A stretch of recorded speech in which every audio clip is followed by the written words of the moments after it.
Hi, I'm Clifford Carnicum, and I am an independent researcher. Many of you are familiar with my site under my name of carnicum.com.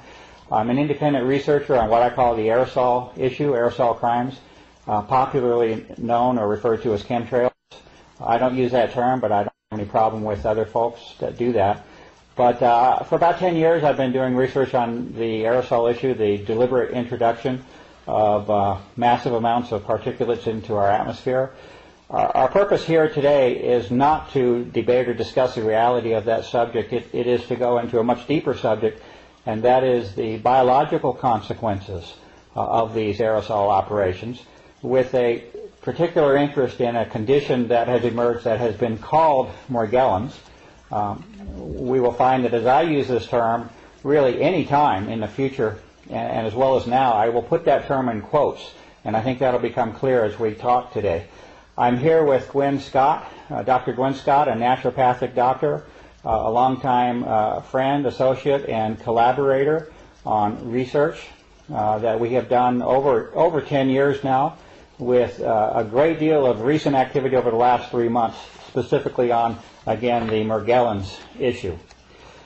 What I'm going to do today is take about 10 minutes and simply make the audience aware of a series of papers that I have written.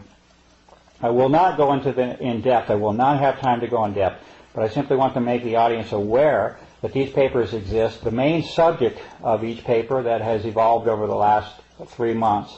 Then Gwen will have some time for some of her thoughts, personal issues and testimony related to this issue, and then we'll have a couple of minutes at the end to close. So my work will basically be a chronology, and my work on this issue started in August of 2006.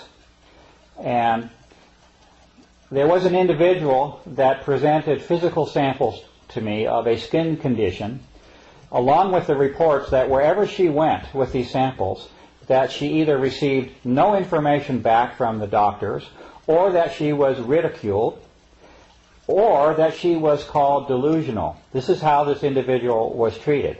This apparently went on for several years. She sent me a sample because I could not really believe that somebody would not respond to a physical sample that she was providing. Apparently not the case. So I received the sample, and I looked at this, and I posted the first article on the subject, and that article was called First Observations, and that was in August of 2006.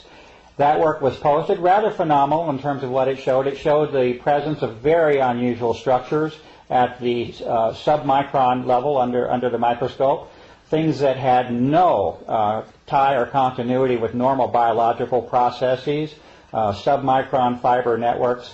And at the same time, the term Morgellons was emerging in more popular circulation about certain people that supposedly had a skin disease, and this is how it was framed, as a small subset of the population that had this skin condition, who, by the way, were generally being called delusional or crazy along the way. That work was posted along with an appeal for positive identification of the unusual structures that were being seen under the microscope at high power. That call went completely unheeded for a full year or more. Nothing happened in terms of any response to identification of these unusual biological structures. At that time, this would have been in November of last year, a second individual provided me with samples in a much more direct form. I had access to the individual, and numerous physical samples were provided.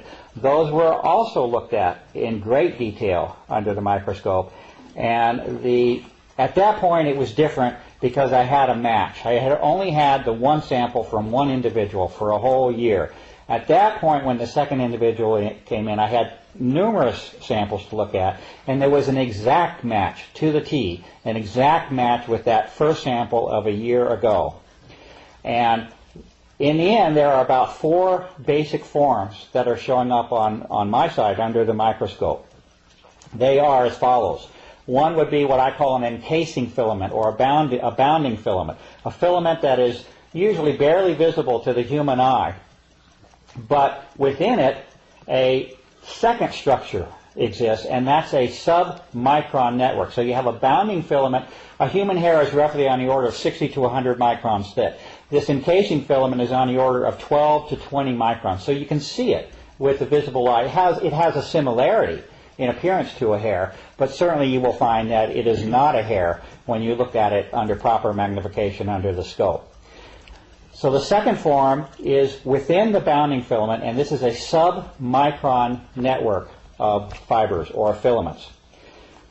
The third form is that it's a coccus form, it appears. It appears to have strong similarities to what would be called a coccus bacterial form, a spherical form. These structures are measuring at the sub-micron level also. Approximately 1/2 to 7/10 of a micron is the best size that I can come up with. And the fourth structure is what I'm right now calling a hybrid form, and this is something which is somewhat in between. It's somewhat of a transition between the filament and that coccus form that I'm speaking of, although it's aligned more closely to the filament form. It's just not as long and not as irregular in its appearance. These are four basic forms which are appearing over and over and over. There is a chronology of papers on my site starting at that period of November of last year up until literally a couple of weeks ago, which continues to examine different biological samples from numerous individuals. And the work is at the point now where you have samples coming across literally all of the major systems of the human body. Examples would be samples from the hair, the scalp, dental samples, which Gwen will talk quite a bit about later. You have the same filament, and actually all four forms exist. Three of them commonly occur in the outward manifestation of the body. That hybrid form is occurring primarily in the blood samples, it appears. But you have a series of articles which continue to document the same forms over and over and over, crossing the hair, the dental and gum system of the body, saliva, the urinary tract, the ear, the blood, crossing all major functions of the human body. Now, the reason that this issue has come into prominence is because not only has there been a finding of these unusual, I call them pathogens, I can come up with no other term than that these are pathogens. These are invaders of the human body which cause ill health or certainly I don't know how you can avoid the condition of calling it a disease in that sense, but Gwen and I have our own thoughts on this. But certainly the condition of the blood that I'm seeing over and over and over is not a healthy one. You have two things that are important here, I think, to identify. One would be that those individuals that were, let's say, segregated or classified as being an unusual segment of the population that had this condition called Morgellons, again in quotes, is plain false from what I can see. It is not, in the end, a small segment of the population that is to be isolated and segregated, as something unusual.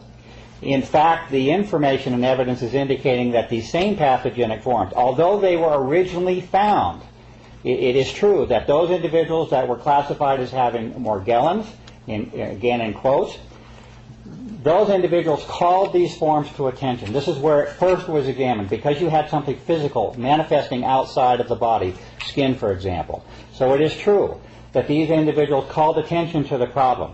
However, when you start looking at those same conditions that were arrived at within that individual, it is seen that these same physical conditions are applying themselves, it appears, to the entire, or let's say to the general population. It's hard to avoid that conclusion right now.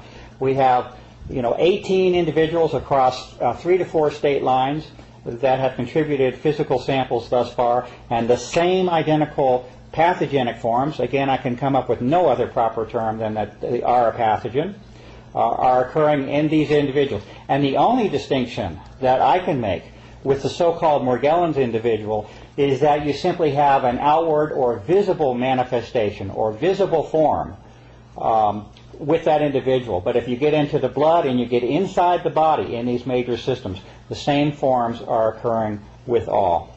Okay? So that's certainly one of the main points that I wanted to make in terms of the distribution of this condition. The classification